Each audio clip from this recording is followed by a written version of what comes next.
I filed my first claim, and so far it's a nightmare because it's hard to feed yourself on nothing. Debbie Ogden isn't the only one living that nightmare. She's one of many waiting on a callback from IDES. I eagerly waited for the phone call, and nobody ever called. A callback she requested after IDES missed the appointment they scheduled with her more than a week ago. You can only have one call in the queue, so I'm stuck in the queue now and no unemployment because of the queue.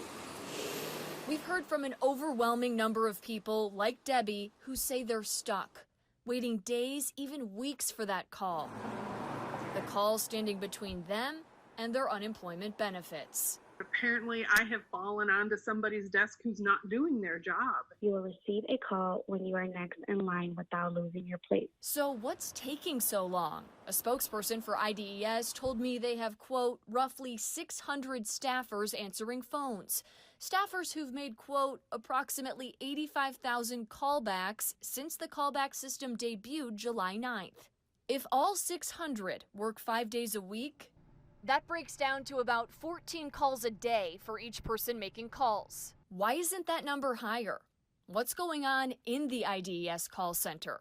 And more specifically, we wanted to know how the people responsible for handling calls are being trained to help the people on the other end of the phone. We tried to get those answers, making this Freedom of Information Act request for details on how the new IDES employees hired during the pandemic are being trained to work with claimants. This is what we got back.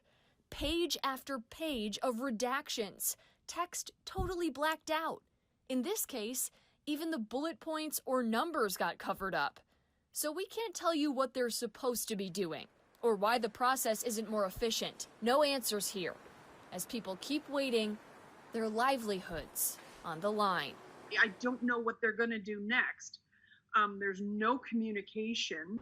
A spokesperson for IDES told me some people may wait longer for a callback because only certain staffers are trained to handle more complex calls.